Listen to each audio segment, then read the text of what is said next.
Hello, folks. Welcome to the Scumdogs Kennel. Tonight we're going to be looking at cryptid encounters and having another cryptid corner. Just having a lot of fun and looking at cryptids and stuff. But first, while we wait for people to gather in the chat, let me go off and show off artwork from my new graphic novel, Scumdogs. Looks pretty good. Here, let's take a look. Here's my extreme 90s cover. This cover I did to harken back to the comic books of the 90s with their extreme covers and stories. Now, Scumdogs, the name of my graphic novel, is a parody comic book. I parody the cartoons from the 80s. You'll see a lot of characters I'll be making fun of cartoons from back then in my book. Now, the Scumdogs themselves, the title characters, well, they're supervillains out to take over the universe. They're basically like the evil organizations you see back in 80s cartoons. You know, the cartoons we all know and love, like He-Man and Transformers, those moronic villains who always want to rule the world. Or rather, maybe they're just evil villains. You get the idea. Now,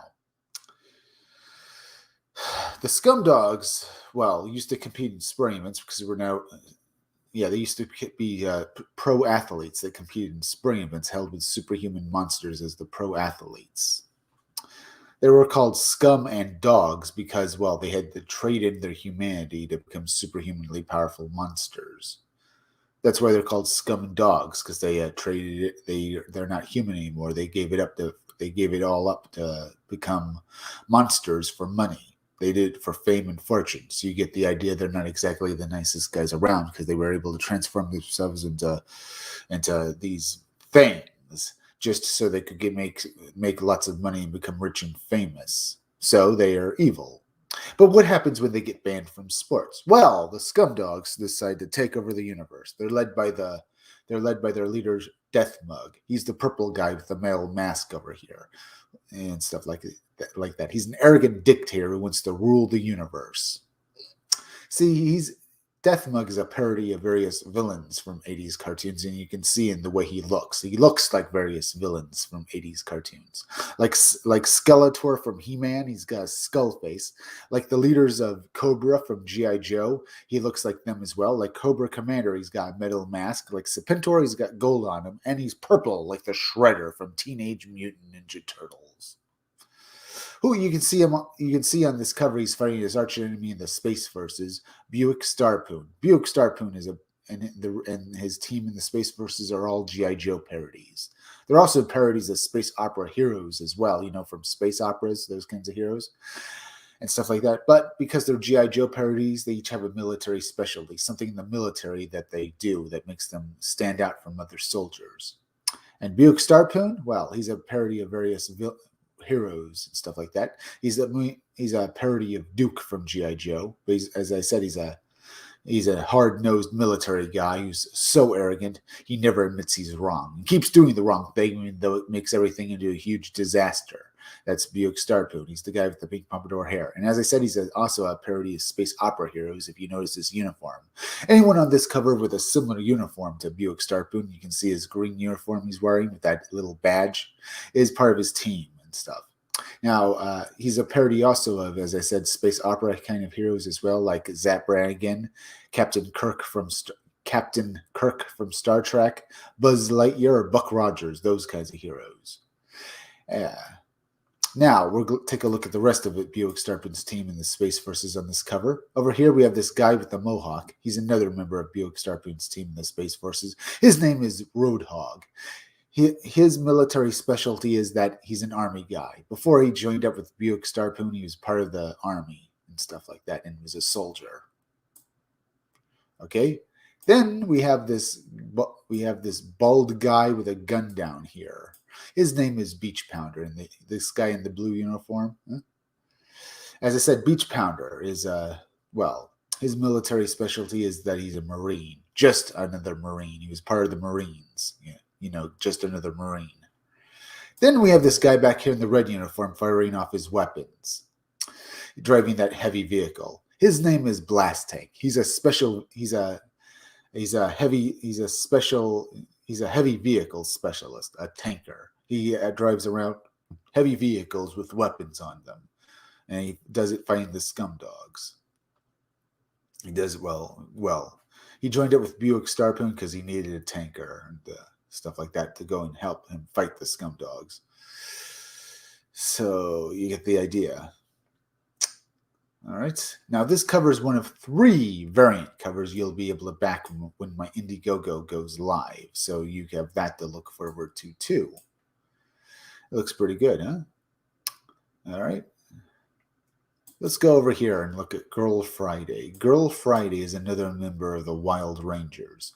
The Wild Rangers is the name of Buick Starpoon's team in the Space Forces. She was assigned to work directly under Buick Starpoon because while the Wild Rangers fight the scum dogs and save the universe, they're also complete morons who destroy everything around them. Because they were destroying everything around them, their superiors in the Space Forces were getting, well, angry and scared of this. So they assigned Girl Friday as Buick Starpoon's second in command to basically babysit him and basically make sure him and his team, well, him, don't destroy everything around them. And she hates him. She hates Buick Starpoon because she feels like her career in the military is over because she's basically just, well, a minder now. She minds Buick Starpoon and tries to get him to do the right thing, or at least try not to destroy everything around them. Now, folks, please hit that like button for me. Hitting that like button makes more people see my content, and the more people that see my content means my channel grows, and that means more money for me to make my graphic novel Scum Dogs, and basically you'll want it. As well as, please remember, folks, please remember when this video is over, after I'm done making it, it'll be pinned on the first tweet on my Twitter page at 77megachris1, because YouTube buries my videos for at least a day or so you won't be able to watch this video on my YouTube channel for at least until tomorrow. So if you want to watch it again, go directly to my Twitter page at 77megachris1. It will be the first pinned tweet. Also, please hit that bell for notifications. And remember, hit the part of the bell that will give you all future notifications for my videos. And please go share this. Yeah, please go share this video on Twitter and Facebook. Now we'll look at Death Mug's henchmen, because in all 80s cartoons, the main villain of the cartoon would have henchmen, and they'd be total morons. These are my morons. The pink guy down here is Sloppy. You see him right there? Huh? Look at those big eyes. Look at that pudgy, look at that fat head. And the guy up here, the blue guy up here in the top hat is Murder Mouth. These are Death Mug's henchmen. Like in all 80s cartoons, the main villain would have a bunch of morons who would basically do his bidding and destroy everything in sight. Well, these are my henchmen and stuff like that. They're a parody of every henchman from the 80s cartoons, and they're going to be fun when you read about them in my graphic novel, which I work on every day. And when it's up on Indiegogo, folks, please back it. Now we'll look at Hair Metal Doctor. Hair Metal Doctor is a parody of Dr. Mindbender from G.I. Joe, a mad scientist. But my mad scientist here has been crossed over with a hair metal musician. He thinks of all the mad gadgets and machines. Well, the machines the scum dogs use to try and take over the universe. He does it while being Hair Metal Doctor and basically being cool. You get the idea. Now we'll look at Miss Breasty Melons. Miss Breasty Melons is a parody of the Baroness. Now, unlike the Baroness from G.I. Joe, who is basically a villain of a very mean villain, my character here, Miss Breasty Melons, only became a villain just to have fun. She's only doing evil to have fun. She's only doing this or being evil for fun. And stuff like that. Unlike the Baroness, who's just basically an evil character. My character, Miss Breasty Melons, is just fun and just has fun being evil. Now, the Hair Metal Doctor pinup you've seen in the Miss Breasty Melons pinup here will be included with other pinups in my graphic novel when you back it on Indiegogo. But it will also get these pinups out to you, or rather t-shirts with these pinups on them to you from Crypto Fashion as soon as I'm able to make them, okay? On t-shirts from Crypto Fashion as soon as I'm able to make them. Now we looked at my artwork. Let's go over to Indiegogo real quick and check out what's going on. Then we'll look at more cryptid stories and having fun. So let me exit out of these. And, well, go up here. let's go to Indiegogo. Let's see. U.S. Assassin Book 3 Graveyard Shift has made 20,782 with 16 days left. That's pretty good. Let's refresh this to see if any of these books have made any more money. Sean Davis's Inglorious Rex book is opened up. It's made 132,135 with 30 days left. It's made all this money in one day, and it looks good. Basically, this is Pokemon for adults. The story of this book. Every fighter has a beast within. Question is, can the fighter control the beast once it's out? Yes, as I said, this is basically Pokemon, an adult version of Pokemon, and stuff like that. With a fighter using the monster using a monster he controls to fight battles. Not bad. Star MMA fighter Alex Stone. Well, MMA fighter Alex Stone steps for the first time into the world of Rex fighting. Yeah, where 20 tons of genetically manipulated clones are hitched to the neural systems of their human pilots, twisted together in no-holds-barred high-stakes cage fighting. In this fist-pumping, pulse-pounding graphic novel, Alex unlikely rise as an underdog, piloting his late brother's Rex will set him on a collision course with the fighter that holds the crown, the same man that killed his brother. Alex will have to confront the reasons he stepped into their cage while waging a winner-takes-all battle for the title of champion. Well, get the idea. And looks like a great-looking book with some great artwork. In this cover, you can back for, $25. You have several different covers. They all look good. You have a 24-hour variant. Not bad. So that's also good. Now, this looks great. Let's see the artwork in this. These are pinups and stuff like that, as well as pages from the book. Yeah, this looks good. Not too bad here. Let's see. Yeah, the Inglorious Rex looks pretty good. Starlight Cats. Yeah, you can get another copy of Starlight Cats with a new cover on it, so that's also good. If you missed it the first time, it looks like a good-looking book. Looks very good. That's Inglorious Rex book right here. You can also get Earthbound Part 2, has made $69,280. It's funding in demand, and it's still up on Indiegogo. You can also get Cyberfrog thing here, which is made $145,360. 29 days left. Wrath of God graphic novel has made $67,000, not bad. Black and White has made $42,799 with 21 days left. Wrath of God has made over $67,730. God Like the Rum Saga has made $193,716 with 26 days left. That's good. And First Wave Cyberfrog action figures has made $496,011. Not bad. Bianca Zombie. YouTube hates live streams. I think you got to go do 10-minute videos. Yeah, I know Bianca the Zombie, but yeah, other guys who've done that have said that right now that doing live streams might be better off and stuff, or rather they can get a lot done by it because he says his YouTube videos were basically not doing all that great. One guy says other things and the other guy says that, but I'm thinking about doing more 10-minute videos, but I will continue to do live streams and like that. But thank you for the chat, Bianca the Zombie, and thank you for checking in. Leave a few more chats because I love to hear from you guys. For First Wave action figures of Cyberfrog, let's take a look at this. Here's what the boxes of the action figures will come in. These action figures are equal to anything you can buy in stores now, so that's also good. They come with exchangeable hands and heads, and they will also come with a stand for you to stand your action figure stand on it. You can pin it, and basically it'll hold your action figure in a standing position. It looks pretty good. These action figures are fully opposable, and each action figure is $40 except for the Vespid one, which is bigger, so it costs $75. Here's what the boxes look like, and they all look good. You can back for Heather Swan action figure for $40. It comes with exchangeable hands and stuff like that. It'll also other stuff. You can also get 90s Cyberfrog action figure for $40.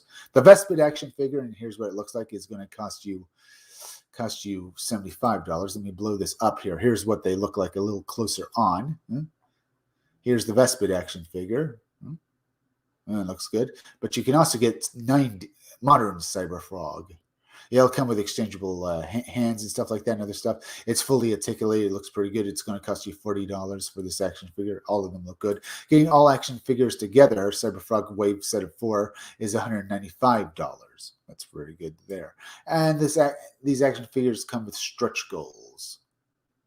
Each time these action figures reach a new stretch goal, all of them will receive a bunch of new stuff. At 500,000, let's give your Frog and Nasty thing right here. At 550,000, let's give your Frog some firepower, more stretch goals, not bad. And each of the action figures get other things as well. That's great. At 500,000, your action figure will get a swap out hand holding a severed head. The Heather Swan one will get other stuff. Looking good. Let's see. Like that. At 550,000, she'll get some weapons. That's pretty good as well. The Vespid will also come with a bunch of new accessories as well as that. That's Cyberfrog action figures here. Now, we've been looking at this a while. Let's go maybe look at some cryptids now. 2 reported winged being encounters in Mineral Point, Wisconsin. That's one thing here. But there was also a new story about this, what happened here. Let's see. This reported winged being encounters in Mineral, nutritional engagement. Winged being photo recent of O'Hara Mothman. Let's take a look at this before we get into the other ones. Here's what the Mothman and what happened here, this photo of him. It's very blurry, but you can see something standing there. And it appears to have arms and, well, looks like it's bulky, maybe wings or something like that. Looks very odd. Very odd. This is what the O'Hara Mothman looks like. Can I blow? Ooh, I can blow it up. Ooh. Yeah, look at this thing. Very odd. Very weird looking. That's supposed to be what they saw.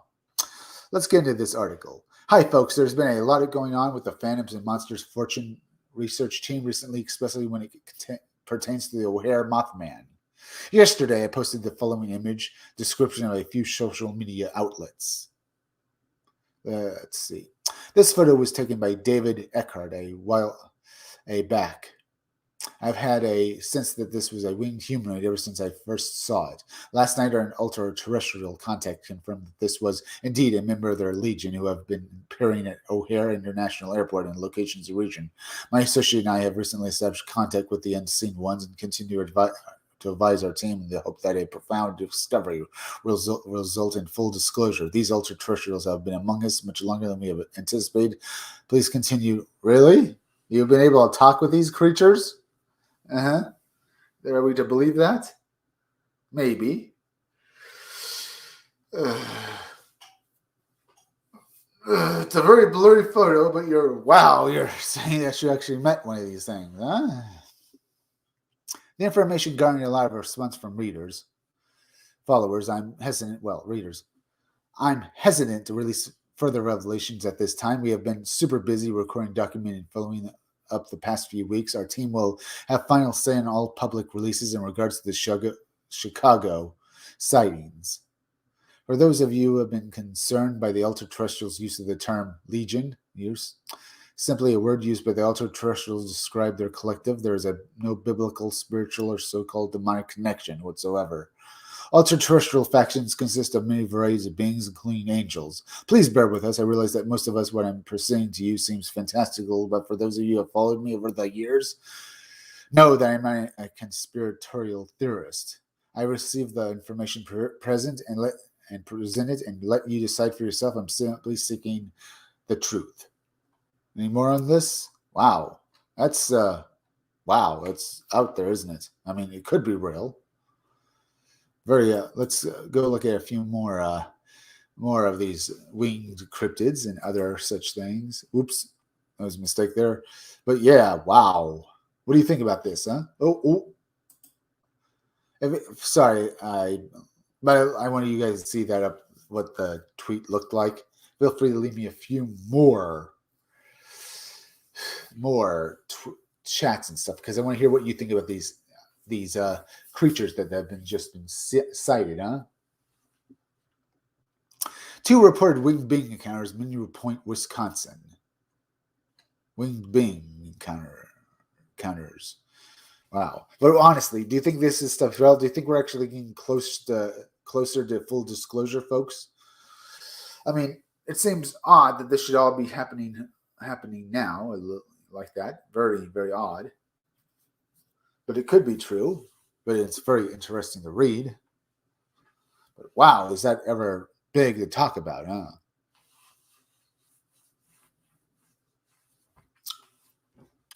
Now let's get into this article. The witness, J.E., experienced two separate encounters with cryptid winged entities near her residence in Mineral Point, Wisconsin, located in Iowa country in the southwest area of the states. J.E.'s first encounter occurred during the afternoon of early spring 2019. J.E. had been feeling spiritually vulnerable and was attempting to improve her personal protection with the archangels Michael and Raphael. At the end of the breezeway that extended from her front door, there was a window of which J.E. would use to access the flat roof. As she approached and looked out the window, she observed two crouching beings with feathered wings facing the large St. Mary's and St. Paul's Catholic Church.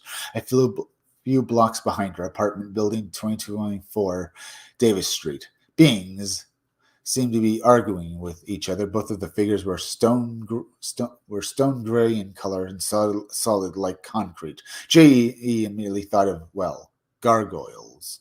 These were representations of Saint Michael and Saint Raphael. They could be representations of them being basically appearing as that. As she continued watching, they stood up to a height of 7 to 8 feet, but seemed to be fading in and out of corporeal state. They then fully extended their wings to a span of 10 feet or so and flew off towards the Catholic Church. Okay, they were statue people. Sound very reminiscent of of things I've seen before and stuff like that. Very odd creatures. The second encounter took place in autumn of 2019 while J.E. was walking her dog late at night between 1 and 2 a.m. local time. She was in an alleyway near their residence, heading towards High Street, the main thoroughfare in this small town. She soon noticed small lights, orbs descending around her. As she approached the steps near the Manuel Port Opera House at 139 High St., her attention was drawn to High Street. Her attention was drawn to what she described as High Saint steps near Manuel Point Opera House. Her attention was drawn to what she described large gargoyle-like entity perched on top of the building across the street. The being's claws extended of the edge, and the massive feathered wings were unfurled to a span of 20 to 25 feet. The entity was solid gray in color, a heavy girthed body. The face was described as a cross between a bulldog and a lion with pointed ears and a long snout, but having a snub nose. Jay watched the being for 2 minutes or so after its dark eyes seemed to focus its gaze on her. It then stood up and displayed a very tall body with wings fully extended. It began to move off the edge of an attempt to descend, but disappeared into the ether. After the initial shock of encountering this impressive winged creature, J.E. was thankful for the opportunity to observe it. She recalled her trips to Paris, Notre Dame, stating that this being looked like a real-life gargoyle. As a new member, Phantoms and Monsters Fortune research team, J.E. now believes their encounters with these winged beings was an inevitable precursor to her involvement on the team. Moreover, she did not contact us until 2 years later, and that she had no previous knowledge of the winged humanoid phenomenon in Chicago, like Michigan region. In fact, J.E. only discovered us after reading my book, Alien Disclosure Experiences, Exposed Reality. She felt that a series of ultra-terrestrial encounters that she had experienced at home closely resembled those of David Eckhart is when she reached out to me. J.E.'s unique gifts and abilities soon became apparent to me, which led to her ultimately becoming a member of the team. All right. Mirrorport Opera House on the left, across the street where the large gargoyle-like being was perched. All right. That was interesting, wasn't it? What do you think? There's more winged beings, other cryptid sightings happening all the time. What do you think this woman actually saw? Huh? What do you think this woman actually saw? Let's look at some. Before I go further, maybe I'll go look at a different cryptid creature and look at that. All right. I'll go over here. Let me go down here. Nope.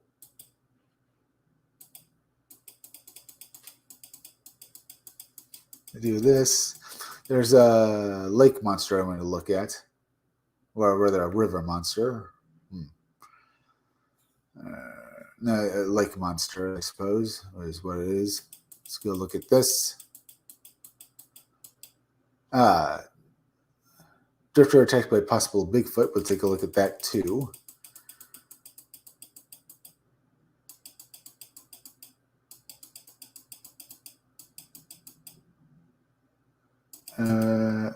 I guess I have to do this.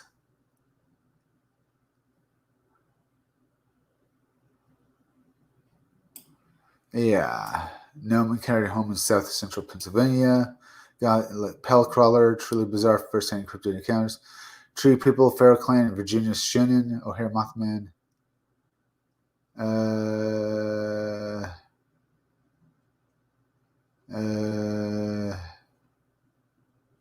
I was trying to find that. I skipped this like that. Let me do this. Virginia Vampire and Werewolf actually seen in Miami. You just go up here. Here we are. Drifter attacked real life creepy and unexplained encounters. Suppose eyewitness request to spook American radio. Russia's lake dwelling serpent, the Bosnian Dragia. Russia's lake dwelling serpent. Let's take a look at this. Let's look at this. Let's look at this monster here, huh, folks? The weekly Kravnia, published in the Russian city of Zar, became weekly popular 24 years ago when it was first reported about a monster from Lake Brosno Lake in the Indropo district of Trelva region. After their first publication, the news about a dinosaur from Bosno spread all over the world. Journalists from Moscow and from abroad were seeking sensational publications about the monster from the Russian provenance, hundreds of publications and TV programs. Bosno monster made the creature a world sensation. The Trelva Weekly Kraven from time to time organizes a small expeditions to Lake Brosno to visit the mysterious creature that became so much popular thanks to the newspaper. Interesting. Very interesting right there. There are other stories I can look at as well. Like that.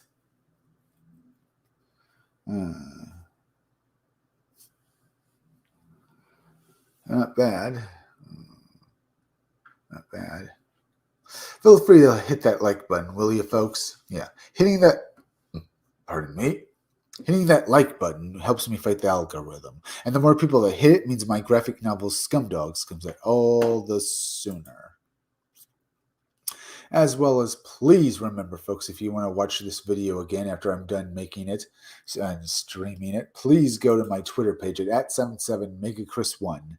It will be the first pinned tweet, and that'll be up for at least 24 hours because YouTube buries my videos for at least for a day or so, so you won't be able to watch this video on my YouTube channel at least until sometime tomorrow.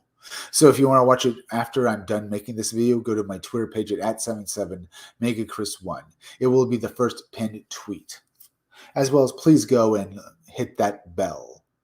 Yeah, and hit the part of that. Yeah, hit that bell for notifications. And remember to hit the part of the bell that will give you all future notifications for my videos.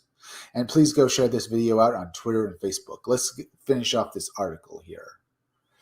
Numerous witnesses say that they saw a head of a big beast above water that looked like a dinosaur or a dragon head and a long thin tail. The people said that the creature was covered with scales like a reptile and was about 5 meters long. Researchers who believe that a mysterious big creature does live in Lake Brosno, who work on the mystery of the creature, say that Brosno, this is the name given to the monster, cannot be a reptile. Otherwise, it would be frozen and died in the climate of the middle geographic zone when dormant. If the strange creature has come to life, it means it is a mammal and breeds through syngenesis. However, some problems arise in this connection. First of all, the lake is too small for an entire population of large predators to live and breed there. Second, a group of these big, mysterious creatures needs much food, which is also a problem in the small lake. There is a hypothesis saying that some water systems join lakes, seas, and oceans. If so, Scotland's Nessie may be a relative to Bosna living in Russia's province.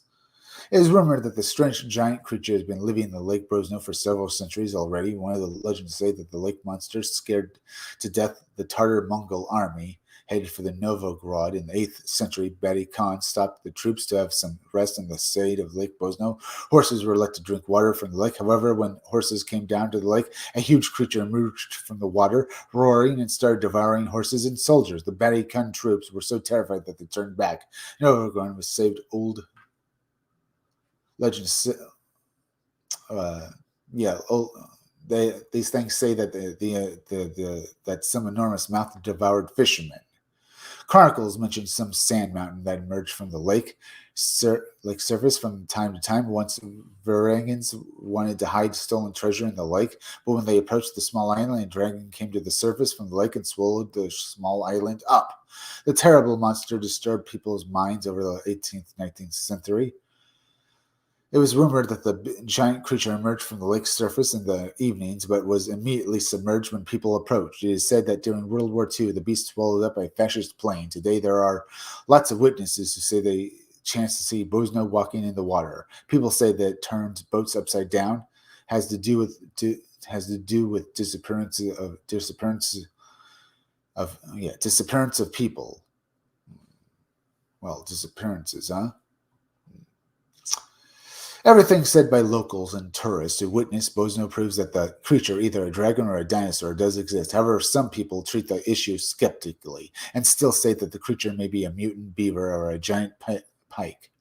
100 to 150 years, others conjecture that groups of wild boars and elks cross the lake from time to time. Do boars and elks dive and stay underwater for a long time? However, local people witnessed neither boars nor elks, and the Caravan newspaper and other expeditions spoke about some other creature. There are some more scientific hypotheses concerning Bosno. One of them is a gaseous version saying that if hydrogen sulfide goes up from the lake, violent mixed water boil up. This boiling is in turn resembles a dragon head, but the amount of hydrogen sulfide must be considerable to produce this effect. Other versions say that there is a volcano in Lake Bosno that makes ejections on the water surface from time to time. It is well known that there are several fractures at the bottom of the lake. The depth and the direction of the fractures cannot be defined. It is not ruled out that the volcano crater is inside one of the fractures. This explains why the volcano, if it actually exists, has not been discovered yet.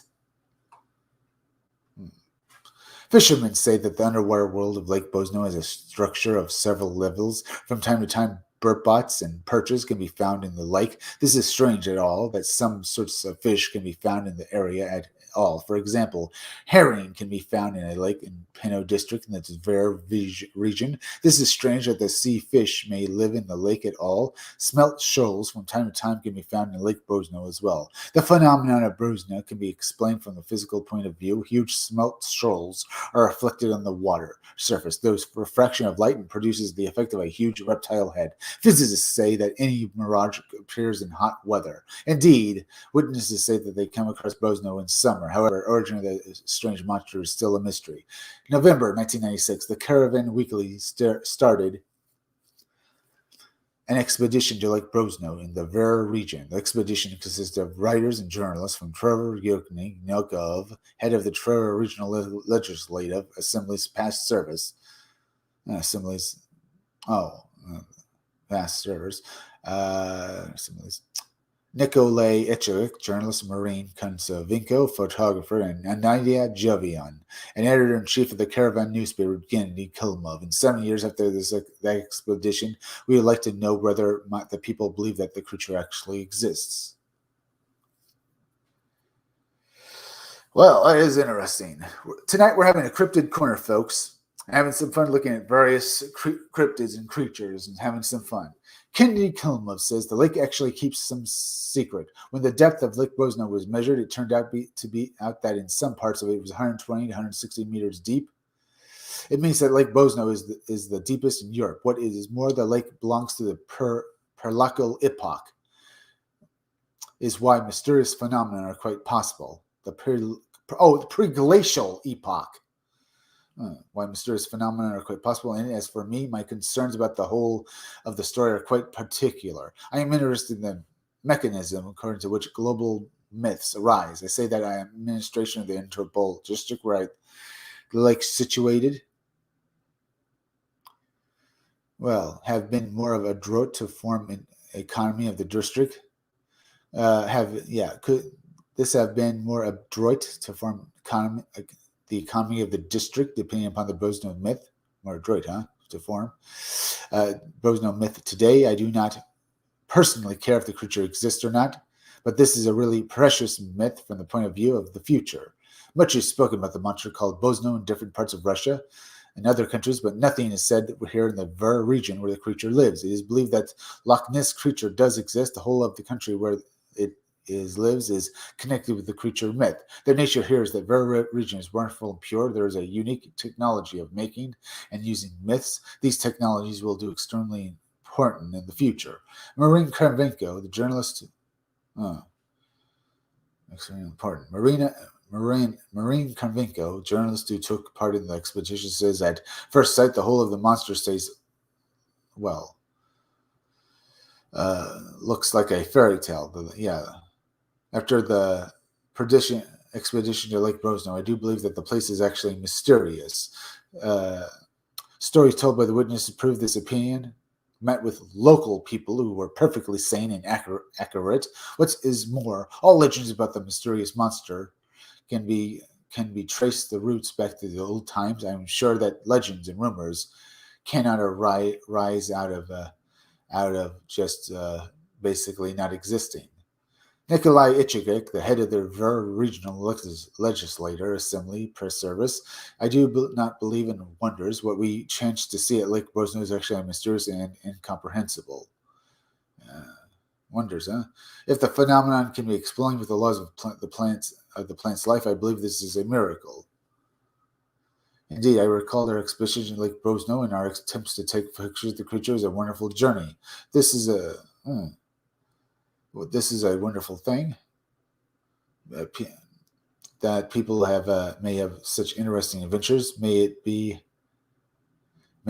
so that the expedition actually came across some miracle. Inexplicable things must exist in this world when people do not understand some things they can want to know more. Look at this. Not bad. The bioluminescent aquatic reptile has inspired terror in the fishing villages.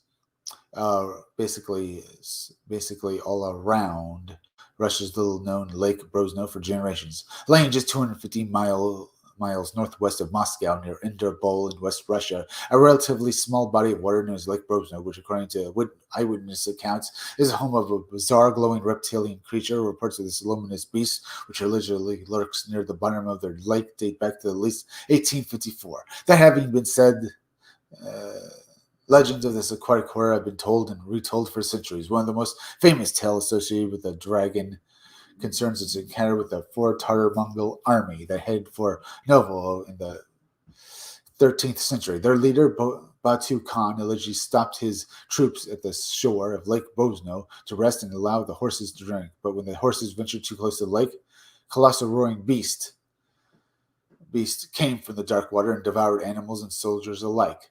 The troops were so terrified that they turned back and Novgorod was saved. Our ancient legends describe enormous mouth. 8 fishermen, and a sand mountain that appeared on the surface of the lake more recently. The locals claimed that during World War II, the dragon, apparently an Allied sympathizer, managed to swallow a, enemy airplane.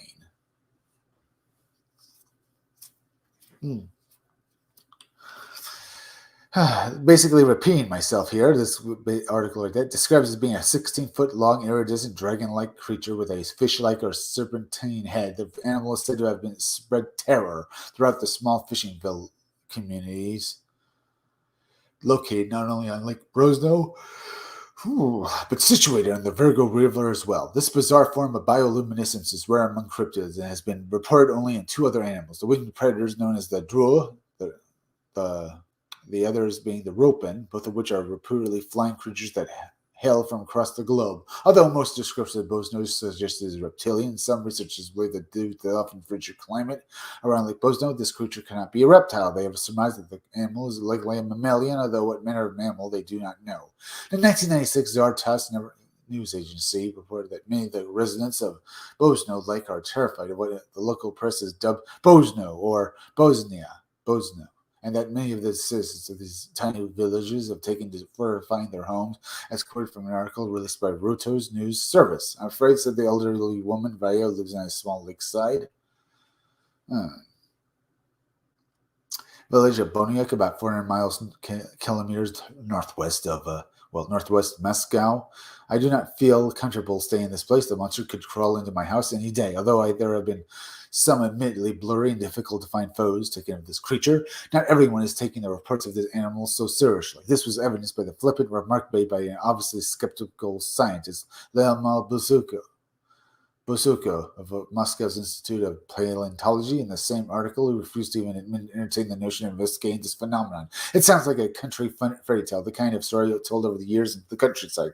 Thankfully, not all scientists seem to share Bozov's limited assessment of the situation. Zurich region paleontologist Nikolai Divikov was quoted saying that based upon the photographs, this creature was probably related to an animal decidedly prehistoric origin.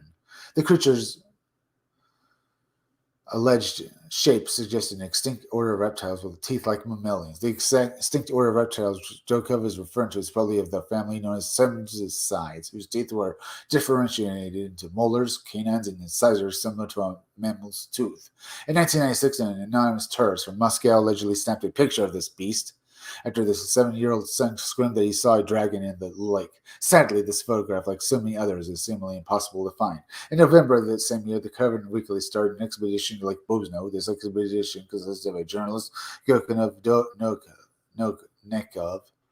Nokov, head of the Zara Regional's Assembly Press Service, Nicola Itcher, journalist, Marina Konzova, photographer, editor, Jarain, and editor-in-chief of the Caravan newspaper, Kenny Kalamov, has this to say about the Bosno. How much more of this? And is this going to repeat everything about this? Oh, wow, this is... Okay, maybe it's not that much, but I feel like I'm just repeating myself here. Didn't we already read this before in this article about this stuff? Or is it trying to go into more detail of what it's writing about? Does this monster exist? There are people actually seeing this lake monster over in that country now. I mean, it's very interesting to think about.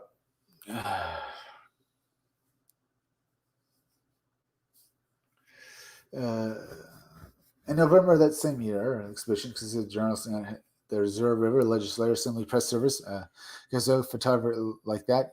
At first sight, the whole of the monster story looks like a fairy tale after the exhibition like Bosno. I don't believe the place is actually a mysterious. Stories told the witness prove this opinion. We met with local people who were perfectly sane and adequate. Was more allegations about the mysterious monster cannot trace the roots back to the old times. Isn't this what? Is this article just repeating itself? This is like they took the article and then repeated everything in the first part of the article. In 1997, additional reports of this animal swimming close to onshore settlements, here's something we haven't read yet, caused yet another frenzy of terror along Bosno's coast. And in the summer of 2002, experts of the Cosmic Research Association went for an expedition to Lake Bosno and did echo deep sounding.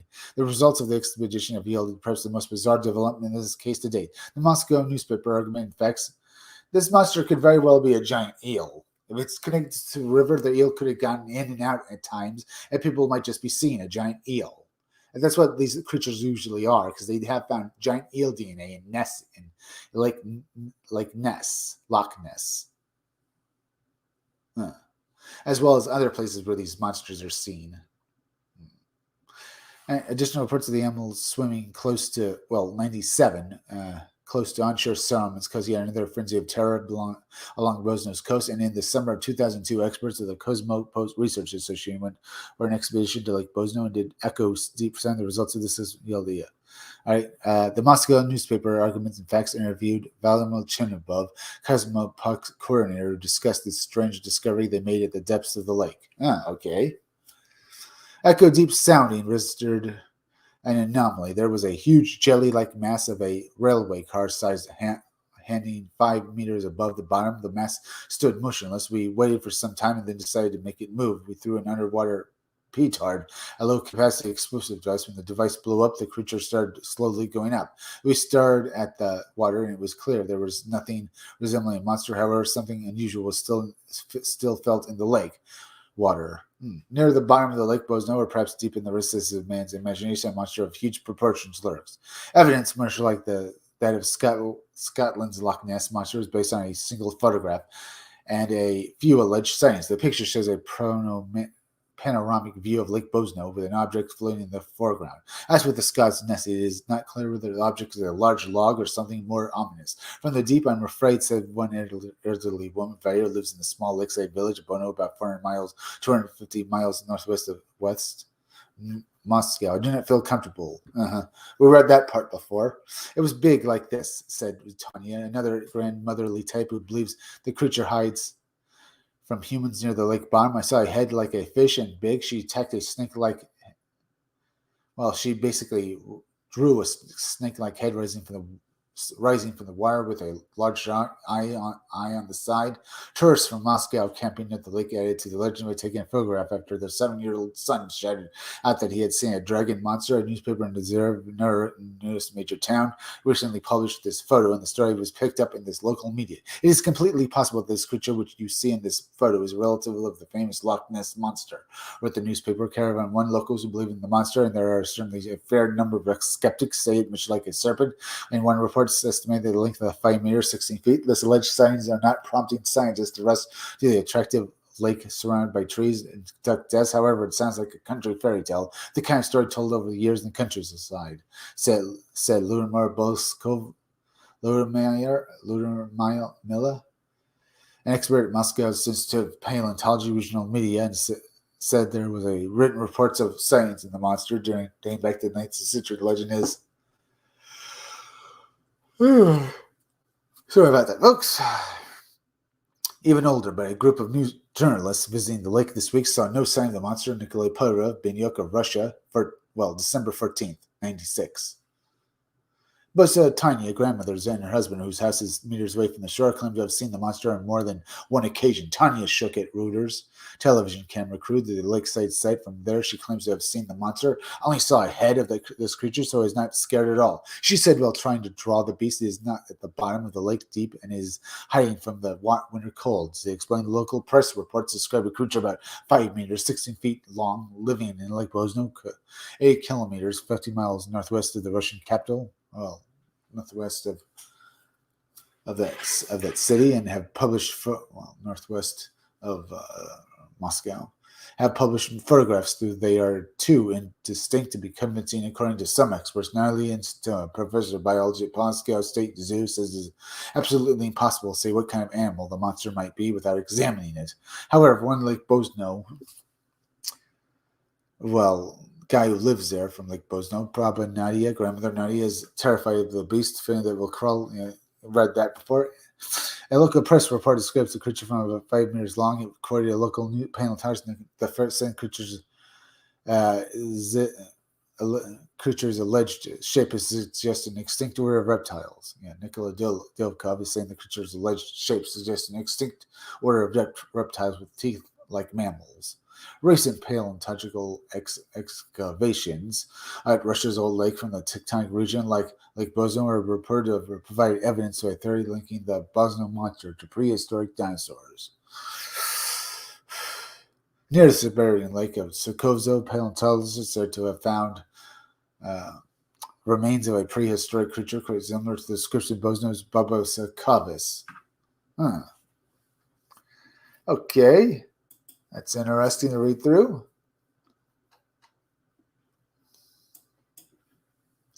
Let's go up here. Let's see. Yeah, Drifter attacked by possible Bigfoot. Have I read this story before? I'm not sure. Let's see. I spent 10 years of my youth homeless, drifting across Canada, hiking and riding freight trains across the Province. I never knew where I wanted to call home, so I just started traveling this beautiful countryside. I think I might have read this story before, so maybe I'll skip it. Another one I want to check out.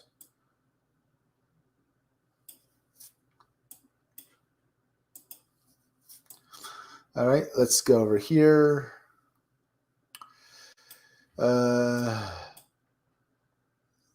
Let's see. New winged ultra-terrestrial engagement by Phantoms and Monsters Fortune Research member. As many of you know, the Phantoms and Monster Fortune research team have begun to engage with the ultra-terrestrial collective, unseen ones that was responsible for winged humanoid sightings throughout Chicago, Lake Michigan region, recently O'Hare International.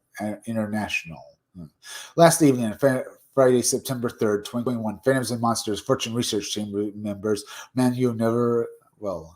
members added an encounter engaging with one of these winged humanoid ultra-terrestrials. No details of the incident will be released by me. This is a personal decision that needs to be made by the guy who did it. If he decides to come forward, now he will receive my full support and confidentiality. I feel fortunate to have been part of the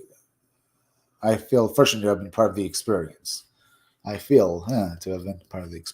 Even though I was not physically present, it took a great deal of fortitude, trust to engage with this being. I'm very proud of the man and will support him for his decision no matter what. We're in the process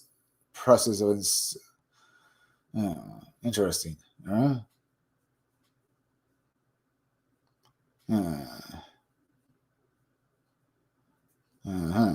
What else? It's very interesting, though. We are in the of instructing other team members who are so inclined to engage with these ultra-terrestrials on a direct basis. Okay, we read through that. That's interesting to read through.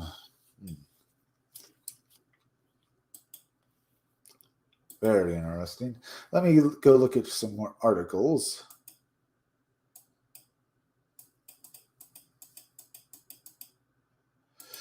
Let's see. Little people in woods, feral people, shower dog signs, Chippewa Lake. Maybe. Let me go over here. UFOs, paranormal Bigfoot, the first strange story of the Sputtsville monster. Maybe we'll do that another time. Getting close to the end of this live stream, folks. But what do you think about this? Do you think these people actually saw these creatures? And it's very interesting to talk about, after all. I mean, what did these guys experience? Did they actually see these monsters? Did they see these winged humanoids and such things? But wow, that was really a lot to talk about. Yeah. I'd love to hear a few more. Please, folks, if you can, please hit that like button for me, will you? It really helps me fight the algorithm. So yeah, hit that like button, and the more people that do, it helps me fight. It helps me fight the algorithm, and the more people that do that, it means my graphic novel Scumdogs comes out all the sooner. As well as, please, folks, remember, if you want to watch this video as soon as I'm done making it, please go to my Twitter page at 77megachris1. It will be the first pinned tweet, and this will be up for at least 24 hours. So go to my Twitter page if you want to watch this video again. So it's at 777megachris1. It's the first pinned tweet. As well as, remember, hit that bell for notifications and hit the part of the bell that will give you all future notifications for my videos. And please go share this video out on Twitter and Facebook and Gab. All right. Yeah. What do these people actually experience this stuff or what? I mean, it's very interesting to talk about. But really, what could they have seen? Did these people actually see this? Are people actually... Because a lot more people nowadays are seeing supernatural things. Is it just that they're just seeing... Are these things... Are they seeing things, or are these things actually real? We don't know. It's fun to think about, though, isn't it, folks? I mean, now people are basically and carrying these things. They're seeing lake monsters. They're seeing flying humanoids. I mean, what do they want? What do these creatures want? Is this all staged? What I mean is basically, are these creatures intelligent and they allow people to see them for whatever reason, for their own purposes? We don't know. It's very, very interesting to think about. I just have if these creatures are intelligent, they basically choose their victims to show themselves to. They don't actually kill anyone, but they choose their victims carefully before showing themselves. Why would they do that? What is the purpose of such a thing, huh? I mean, what could they possibly get out of it? Well, the fact that we get nowadays we're more used to the idea of aliens and cryptids. Maybe the more we see them and the more people that talk about them, maybe they'll finally decide to come out permanently and let us know them, because we will have come to be used to these creatures. Could very well be as well. Now, folks, I'm going to have to basically end my live stream. So please go and subscribe to my YouTube channel. Read Comics, They're Bad for You. The "there" in my title is misspelled. It's Read Comics, They're Bad for You. The "there" is THERE. So it's Read Comics, They're Bad for You. Yeah, so go and subscribe to me, as well as please leave some comments. Please make sure you're still subscribed, and please share this video. Yeah, please go hit that bell and hit the part of the bell that will give you. Yeah, hit that bell for notifications. Yeah. And make sure to hit that part of the bell for all future notifications for my videos, as well as leave some comments down below. I want to hear from you guys, and please go share this video out on Twitter and Facebook. Also, folks, please go over and subscribe to Stitched Together Pics. Stitched Together Pics is a YouTube channel hosted by the Maniacal Cinephile. He is just fun, and you have a lot of fun watching his videos. He plays this character called the Maniacal Cinephile. It was multiple personality disorder. Basically, you're not getting one character, you're getting a whole bunch of them, and they're fun to watch. Go and subscribe to Stitched Together Pics, as well as go over and subscribe to Robot Co-op. Robot Co-op is like Mr. Science Theater 3000. They do these live streams where they use these robot puppets, and you have fun watching them. They play video games during their live streams, and they're just so much fun to watch. They use the robot puppets, and they have a lot of fun doing it, making them and stuff. So go and subscribe to Robot Co-op. Also, folks, please go over and subscribe to Creepy Little Book. Creepy Little Book is like the Art Bell radio show. He does little videos talking about high strangeness, but he also does live streams every night. He live streams on weekdays at 12:30 a.m. and on weekends at 10 o'clock p.m. He talks about aliens and ghosts, and you learn so much from watching his live streams. They are just so good to watch. His live streams are just great. So go and subscribe to Creepy Little Book. Remember, folks, I'll be back again tomorrow around 5 o'clock or 6 o'clock. Or I'll be back again 5 o'clock or 6 o'clock or 11 o'clock p.m. for another live stream. I'm Chris Williams from the Scumdogs Kennel. Thank you all for joining me.